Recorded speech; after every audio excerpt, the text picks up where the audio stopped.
Welcome to the Phil Henry Show. I'm your host, Phil Henry, CEO of Canuck Investments, retired chemical engineer. We now run a portfolio of over $5 million in real estate here in Maine.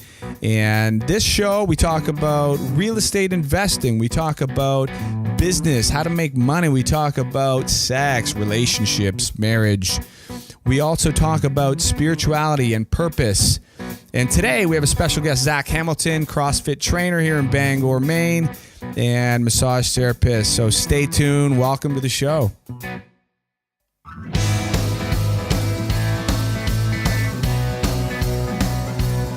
Sweet. Ooh. Welcome to the studio. I know, right? We freaking flushed this thing out. I love these chairs, man. These are fantastic. Hey, this is perfect. I can give you the order number. It's pretty cheap. IKEA. Yeah, we're all about that. It's not too bad. Fantastic. Another beautiful day in Bangor, Maine. It is. Yeah, it's not bad. It's not bad. Yeah, IKEA opened up a whole new market by deciding to ship, I think. Oh, absolutely. I mean, you know, and they have food there. They do. That's a game changer. Yeah, restaurant. Yep. So yeah, perfect. Well, listen. Thanks for coming to this wonderful studio that we constructed here in about 30 minutes. Yep. It's going to get better over time. Absolutely. But I appreciate all the help. Yeah, looks good. So yeah, essentially the introduction for this podcast is that, you know, the game plan for me and the reason for putting this together is to talk just about real shit that guys don't necessarily get an opportunity to talk about, you know. Right. You know, essentially family relationships, challenges that we experience there, business, how to make money. I mean, we as men we're hunters and gatherers. That is by nature what we do. So we are Absolutely. Driven to feed and to hunt. And in today's environment, hunting is making money. And and so that's part of it. And then being in purpose, one of the things that has challenged me over the years is, you know, religion and being and spirituality and all those questions that kind of arise depending if you were raised Catholic or Buddhist or Jewish or whatever. And how do you get some answers to questions that seem to arise, certainly for me, and as I speak to others, some of those questions arise as well.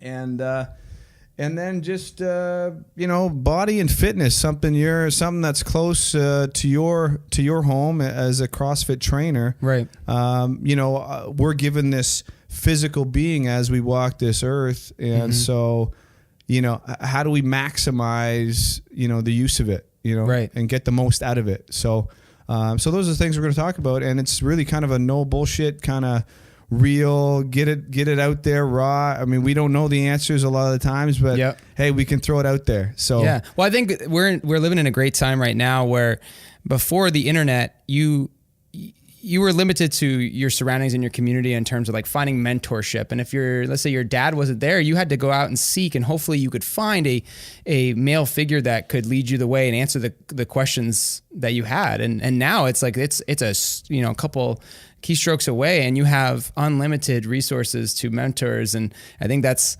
kind of what you're providing here, is this opportunity to like reach out to people, answer some questions, and just start a conversation. Like you said, we might not necessarily know the answers right now, but we can at least start the conversation and facilitate this community of men or people in general that want to talk about mental fitness, physical fitness, and just being a better man in general. So I love that. I love the opportunity to be on the first episode. This is fantastic. Awesome. Well, thank you. The fact that you helped make this happen. I mean, it's one of those things you kind of, I think we all do it. We all think of the things we want to do and want to accomplish, but so often we get sucked into the like urgent shit.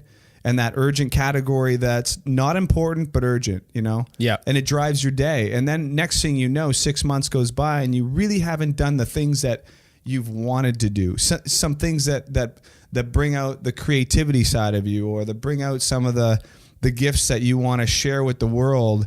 You know, again, it's so hey, we're here. This is our first one. It's going to get better. Yeah. And like we talked about last time, it's like, you know, you're going to suck at first. And so but you gotta do the reps, and exactly. so you can't do reps if you don't have these mics set up and start messing around. So yep. Well, I think that's why I like this so much. I love episode ones. I love watching back and seeing what, like, the pilot of a TV show that I love now was horrible, and 6 seasons later, it's one of the best shows ever, right? It's the same thing. But I feel like, and this goes along with what we talk about all the time on air, off air, in person, is a lot of people aren't willing to do this right here, this uncomfortable first step. I think this is the hardest part, is taking the first step, and it's scary. You're not going to be good at it. We're probably going to suck shit at it, but you did it. Right. And that's the thing. I think that right there, in a nutshell, is success.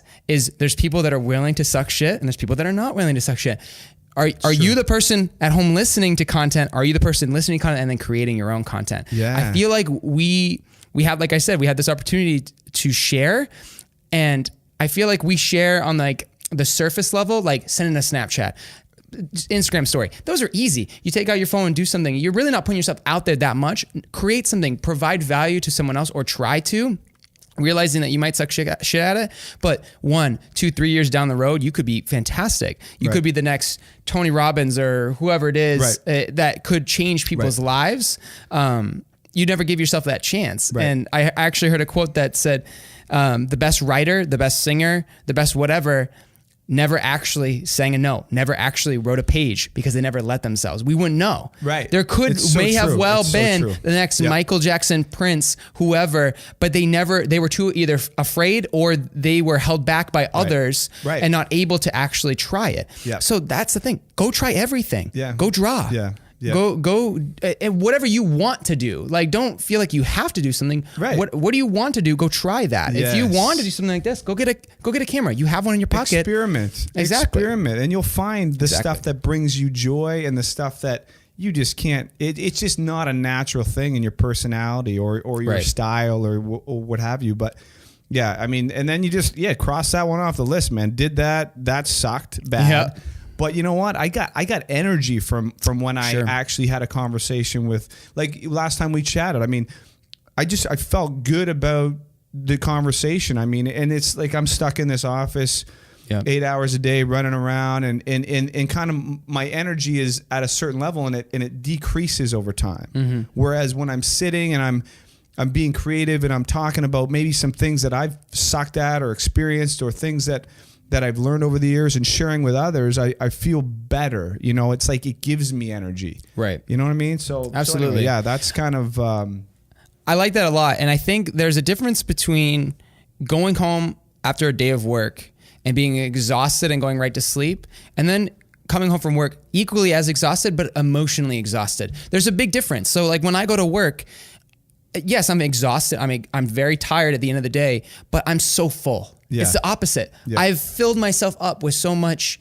I've talked to people. I've made a difference. I feel fulfilled. Right. It's gonna take work. There's no job that you're gonna come every day and feel awesome. Right. You should be working hard, but there's a big difference between being really unfulfilled and exhausted and being fulfilled in what you do. And I think that's what we should be chasing. Oh yeah, for sure. And I just really want to reiterate that it doesn't mean it's gonna suck. I still mop the floor for 30 minutes every night, and that's not fun. But you know what is fun? Is I'm mopping the floor of a place that I'm really proud of. Right. I'm proud to work where I work. Yep. So I mop that floor with pride. Now in that moment, I don't want to do that. I want to go home and eat. It's 8 o'clock at night. Yeah. But I'm prideful. That's the thing. Even if you work for someone else, be prideful where you work. And if you aren't prideful, figure out how to change that, have a different perspective on it. Maybe take a step back and you can have a different perspective on where you're working, or change it. Yeah. Figure it out. It's easy. That actually reminds me, because easy ways to give yourself a little bit more confidence or just a little bit more integrity. And we have these little things that happen during the day. Like, for example, you walk by and you're walking by the street and there's a small piece of trash. Pick up the trash. Yep. You know what? It's for you. It's not for the fucking... I mean, hey, it's for the environment too, but you pick up the trash. It's just that small thing. And like you said, doing a good job mopping the floors. No one's going to know if you mopped and left, a 4-foot edge without touching that. No one's really going to question you on it, but and you know that you didn't do a fucking good job, and you need to do that. Well, if your mindset too, like if your mindset is doing things for recognition, doing things so other people see it, and so like if you saw something in the trash, you know, oh, no one's around, so I'm not going to pick this up. Right. Your mindset's fucked up. That's like true. You have way bigger issues than there's trash on the ground. You have an issue of like, what are you doing things for? And I think that leads us down the wrong direction. Is that if we're so focused on pleasing other people, our parents, our spouse, and we're not focused on ourselves first, it doesn't mean that I don't want to make my girlfriend proud or my mom proud, but I need to make me proud first. And if I'm not happy with myself, then that's a big issue. So I love that point of doing it for you. Yeah. Well, actually, which brings me to the first topic I wanted to cover today. Yep. It's something that, you know, perhaps had I been at your age of 25, right? Yep. So you're 25. I think back when I was 25, I was like trying to figure shit out. Went back to engineering school. I didn't graduate till I was 26. So I didn't even hit the working world till I was 26, right? So, but then as time progressed, as I surrounded myself with certain people, I'd realized that, you know, investing in myself was worth it. You know what I mean? It was money well spent. It was time well spent for my family, for myself, for my future. And I just, I wanted to talk a little bit about that and to kind of get your thoughts on that philosophy and that principle in general, and just having that as a guiding light for, as you move forward in your life, Yep. And so, I think about this story when we first moved to Bangor, and Steph and I, we chose to be a single, a stay at home. We chose that she would stay at home and raise the kids. That was a decision we both made. It was important to both of us. But when you do that, you don't necessarily have the expendable income that others maybe have, right? And so you got to be careful of comparing yourself to others. Mm-hmm. But during that time, I recall that we were just starting the real estate stuff, and I remember coming across this course, and it was about a $10,000 consulting course, and it was far beyond what we could afford to do. Right. But we sat at the island and we just said, we kind of said, either we continue to do what we're doing financially, and we're, you take the one trip a year, we don't really have a little extra, you can sock away a tiny bit, or we figure out a way to get this course, we put it on half of it on credit card, and we did it. We pulled the trigger and we did it, and that taught a few things. It taught me about the fact that, we were scared shitless, but sometimes you got to invest in yourself and you got to jump, right? Exactly. And then the second thing it taught me about was, you may read a book and spend $5 reading it, but your ability to retain that information goes up significantly if that book costs you 10 grand. Oh yeah, right? Absolutely. So that was the other thing, is like I could have probably gained the same insights from other courses or from a book or whatever, but the fact that we had to put that much skin in the game, we were not failing at that point. Right. I mean, we were working evenings, we were like reading the shit, and again, that 10 grand has paid itself off. That's a 10x investment. Absolutely. Minimum. So absolutely. So I just thought about what your thought is on some of those things, and absolutely. I think that's the trap that we fall into, is that we go out into the real world, and now we have rent to pay. A lot of people have student loans. Okay, if you're lucky if you don't have that, and these bills start racking up, and so you have to get a job. And you're probably not going to get your dream job right out the gate. You're going to have to work. You're going to have to work your way up. And then we get caught in that trap of safety and that comfort. Okay, I'm making enough. I'm not going to take any risk. And next thing you know, time goes fucking fast, man. And by the time you realize, like, shit, I don't like this last decade that I've been spending. Right. It's too late. It's not too late, but at that point, you've lost so much time because of the scary thing that you could have done earlier on, that chance, that 10 grand you could have spent or whatever it was, has passed you by. And you got to take that moment now. Realize, okay, what risk can I take now? Be smart. Don't go out on a limb. Don't put especially if you have a family, and that's the thing too. I think that's really important, that the longer you wait, the harder it gets. Because right now, I don't have kids. I don't even have a cat. You know what I mean? So I have to feed myself. And then pretty soon, my girlfriend and I will be living together. And we're going to have to work together on that, on rent. But the longer it takes, you know, the more things start to rack up. You know, vehicles, right, kids, all that stuff. So that's it. The sooner you can do it, the better. But even still, like if you're still in that place where you have mouths to feed, we have a lot more time. Oh man, people find time. Oh, big time. Oh my God. And you know what's funny? I always think when you're saying that, like you're 25, right? Yeah. So 10 years, 35. You know, I still get you by, in 10 years, I'm still going to have you by 8 years. Yeah. Right? Well, if it makes any fucking sense. Yeah. I understand what you're saying. But I understand what you're saying. But I guess what I'm saying is like this one guy, he said, you know, people often overestimate what they can accomplish in a year. Yeah. But they underestimate what they can accomplish in 10 years. Oh, I love that. And I always love that, because I think in your situation, you're 25, to think what could potentially happen in 10 years. And I think about the same, when I moved here at 31 or whatever, when I moved to Bangor, Maine, I had a JLB, I had a job. It was a good job. You know, but again, I was 100% reliant on that person keeping me employed. And I fucking hated that. Yeah. I really, and I'm not saying the job was bad, because again, like you said, I swept the floor. I didn't sleep, but I did a good job. I took it seriously. And I performed well. However, in the back of my mind, I always said, like, I need to control my own destiny. I cannot allow this situation. So that's when I started to do, but again, I never would have thought at 31 that buying my first 4-unit complex at that time, I never thought that 10 years later, I would have 75 units and I would be doing that full time. That just didn't hit me. But every year I would have like, hey, just see if you can grab 2 this year. Buy 2 more this year. Buy 2 more this year. Buy 2 more this year.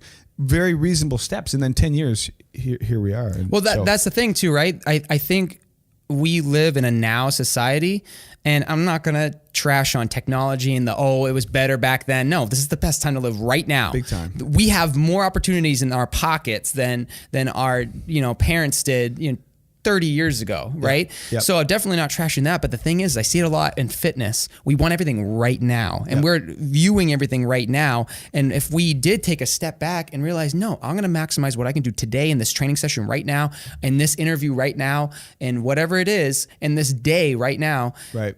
If you compile those up, that's when you get like the people that you want to be. Those are people that have done the little things right over and over and over again. They keep picking up the trash every day when no one's looking. They keep doing the little things when no one's looking, and that adds up. But we're so focused on right this moment. Like I ate spinach this morning, and I'm still overweight. What the hell? Like I worked out 3 days last week. Like I still look the same. It's like you're not giving yourself a chance, and it's the same thing with a new job or a new venture. We could do this for a year and have 100 followers. I would still fucking do it. Right. Because that's, first of all, that's 100 opportunities. That's 100 customers. Yes. Like no matter what it is, that's 100 people that we're communicating to. Right. I feel like people always stop a day, 30 days, 3 years right before they blow up. You got it. They could be the next whoever. It's true. They could be exactly everything they dreamed of if they wouldn't have quit 2 days before. It's so true. Right? And it's the same thing. You see it so often. You see it all the time. Yeah. No, that is so true. Yeah. It's and I think in the terms of like a day, and I even do it myself, is we don't understand that how much time we do have. Right. And if you really want it,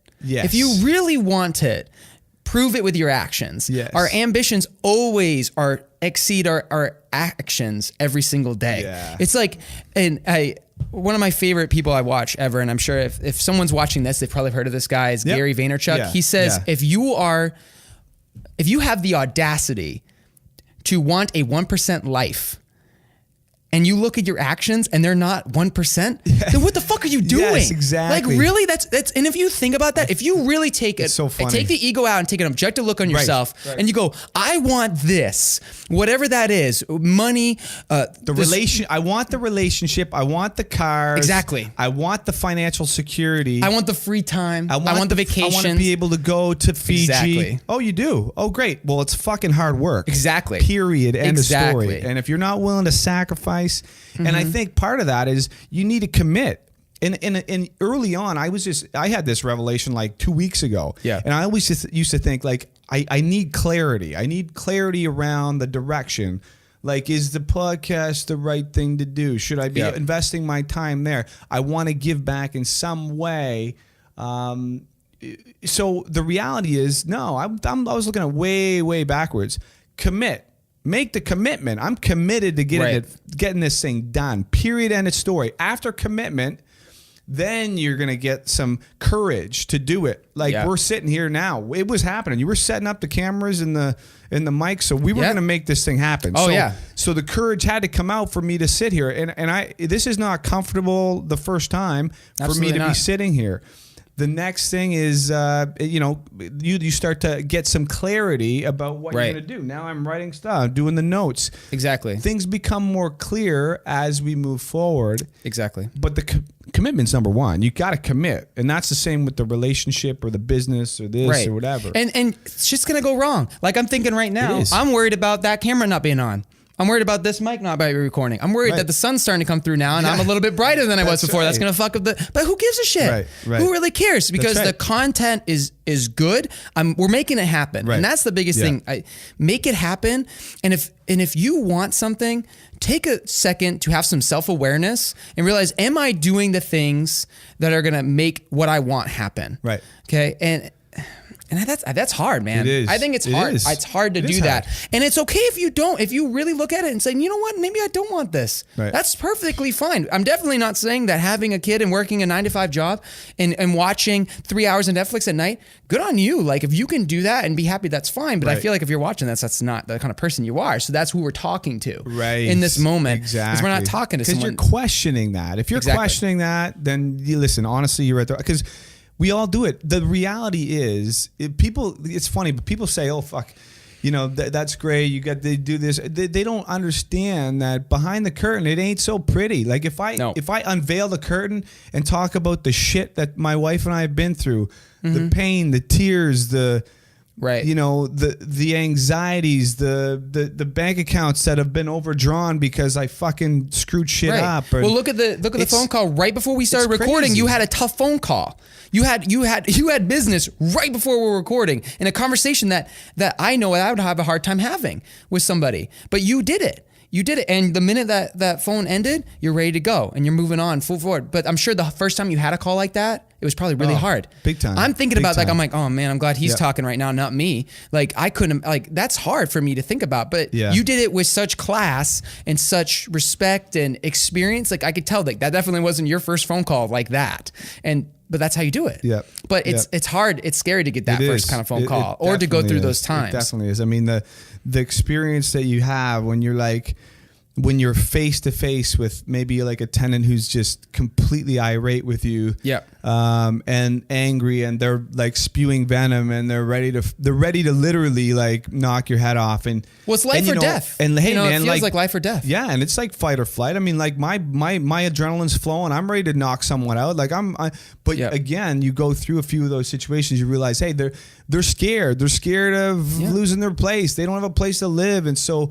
If you come at it from a place of understanding and just a little bit more love and appreciation for their situation, hey, I still got to run a business. Like it's not a freebie, but at the same time, I do, you do have a sense that we're humans, man. They're scared. They don't have the money they thought they did, or they made some bad choices.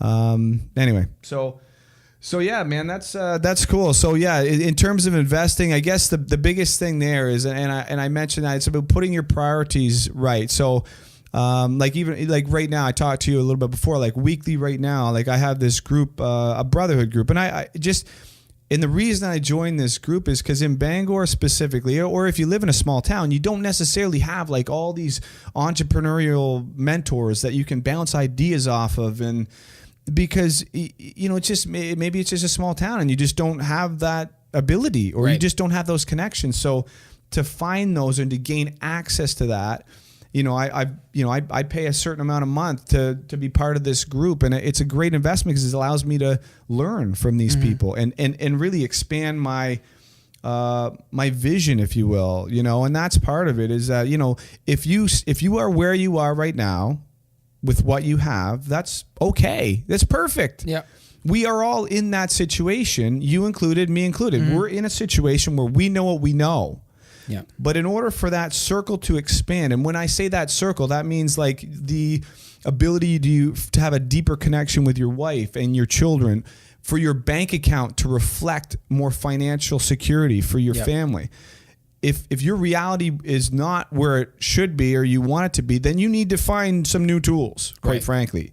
And so that's kind of the idea. So if you're listening to this, think about what you've done or what you plan to do over the next 3 months to invest in yourself. Yeah. If you're broke, go buy a book on money. Rich Dad, Poor Dad. Read some concepts on investor and business owner versus, you know, employee, you know. Yep. Think about that. And just once your brain starts to digest the difference between profits and wages, and then you start to, your mind will start to, it's amazing. Like your mind will start to focus, and what you focus on is what you end up, you know, having for results. Yeah. And I think something that is important too in maximizing every day and maximizing, progressing as a person, is learn to enjoy something that benefits you, adds to you as a person. So what I mean by that is this: instead of going home, and if you get in this rhythm of, you know, cracking open a beer or, you know, grabbing whatever and watching 2 hours of Netflix, 1 hour Netflix, you'd be surprised how much TV you're watching, right? Instead, maybe go on YouTube. You can probably get YouTube on your TV and start to learn to enjoy to watch videos that actually provide something to you. You know what I mean? It's still entertainment. You're still laying down on the couch. You're still enjoying yourself. Yeah. But maybe watch. You're interested in, like, man, I wonder how they do this. Watch a video on the best first camera to buy if you're trying to learn how to do a podcast. Right. Best microphone. Learn to like that stuff. Right. And next thing you know, like, learn to, instead of going home, like, sit with your wife and like, hey, honey, let's sit home 30 minutes. Let's read something. Like, you're together, but you're reading something different. And discuss it. Exactly. Let's discuss the concepts with each other. Make that. And start doing that.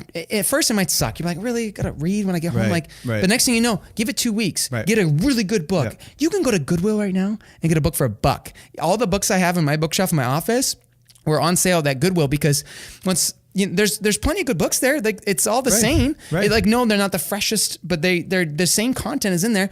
And learn to love that. And what an opportunity for yourself and for your relationship, where you talk about something. Get the same book and talk about it. Discuss it. Have a not an argument, but have a discussion. Disagree on something. Right. In a good way. Have a debate. And learn how to communicate with a human, or, you know, do that outside. But that's I feel like in the walls of a gym specifically, I find the people that have the most success and that they get the best results are the ones that love it. The ones that come in every day because they're excited to be there. Now, that's part of the trainer's job and the gym's job, and I think that's why CrossFit is successful, and CrossFit Bangor specifically is successful, is because we facilitate this place of like acceptance. You belong here, experience, and and there's friends here, and there's no judgment, all that stuff. So if you can learn to love the gym, learn to love learning, learn to love progressing, and learn to love the progress, like the grind that you're talking about, the dirt, like the daily, like, man, this sucks, but I'm doing it. I'm working towards something 10 years from now. I think that's where it lives. That's where success is, man. I think that's what it is. I think the people that dread Monday, and I remember when I was a kid, Sunday nights were the worst. And Friday mornings were the best. Sunday night, if you dread Monday morning, you got to reevaluate. You got to reevaluate. And I'm definitely not the first person to say that, but I lived that. True. That was my life for a long time. And a long time. Big 25. Time. I understand, like, I don't have the audacity to think, like, I know exactly what I'm talking about. I'm still in the progress. But we're also, all in like, the progress phase. That's the funny thing. It's like you're 25, I'm 40. We're all in that's the goal. It's called expansion, growth, all that. And I think another thing that I've gotten from Gary Vaynerchuk is, document that progress. Right. If you have someone like, take Drake, one of like the best rappers out there, wouldn't it be cool if you could go back and see what it was like when he was first starting? Right. Like imagine if he filmed like the first time he got booed off stage, right, or whatever. Maybe he never did, but you know what I mean? I gotcha. Like imagine watching Warren Buffett when he was 18, right, 26, right, 36. Yeah. Like that would be fucking awesome. Right. But all the people we always see is people that have already done it. And you see that you see the results though. Exactly. But that's unfortunate for the people that for some reason bypass and they skip right to the results. Yeah. Warren Buffett, great. Oh my God, that guy is incredible. He must have had these amazing gifts to be able to do that. Or what kind of opportunity? Were his parents wealthy? Did they? Well, right. if you broke down, I mean, Warren Buffett specifically, the guy reads like 6 hours a day. Yeah. He reads literally 6 hours a day. Yeah. So if you read 6 hours a day and you're not in some way growing and being more successful, right, then you're obviously reading something that like you're not reading the right books, quite frankly. If you're reading 6 hours a day, then your mind is just like churning and you're growing at a pretty good rate. So cool. Well, listen, man, that's awesome. So I appreciate the insights there, and I think it's interesting. You know, you're traveling down to Portland. You got some stuff going on. You got a lot of cool stuff in the hopper, and I'm excited for you and your girlfriend, and big things are gonna. I'm excited to share, and hopefully I'll get a chance to come back on, and hopefully I can share my experience of like kind of going through what I'm going through right now in terms of moving, trying to find where I want to go, and the what I'm doing to get there. That daily process I think is super important, and I think the biggest thing is you need to consume, you need to read, you need to watch, you need to learn. Yes. But then you need to know when to start doing. Yes. You got to do. You got to do. I fell into that trap for so long where I was stuck just consuming. Yep. I just kept consuming. Yeah, you become a consumer junkie. Exactly. Yeah. Yep. Without actually changing your life. I never did. So that's the big thing. Yeah. That's good. And one of the things I will say, one little nugget that really helped me because again, same thing. I mean, because you can get caught in reading and then you forget a little bit. Then all of a sudden you forget the whole book, and then you go to the next book and you forget the whole book, and you haven't really done anything really, right? You haven't changed your action, your day-to-day action. So one thing that's helped me is that, in your calendar, make appointments with yourself to do the things that you're supposed to do. And you're not going to like them at first. Like CrossFit today is going to be from 4 to 5 o'clock. It's in the calendar. It's happening. And barring some major change in my calendar, those are the things that I mentally say, like, I'm committed to that time slot. Because I put it in there and I'm doing it. Now, if you look at your calendar and it's blank and you got a couple little things, then don't expect you to get a lot of shit done, because your calendar in many cases will dictate your priorities for the week. And if you don't have it in your calendar, you're being prioritized by others, basically, and by those little flashy urgent items that we talked about. Of course. So, hey, all right, let's move on to the second topic. What do we got for time check? We've been chatting for a while. Let's take a quick break. Yeah. And we'll come back and we'll get on the next topic. Let's do it. All right, thanks for watching the show today. And if you want to get in touch with me, you can reach me at Philip with 1L Henry at Canuck, CANUCK-investments.com, or check out my website where all that information is going to be at. It's www.canuck-investments.com. See you next time.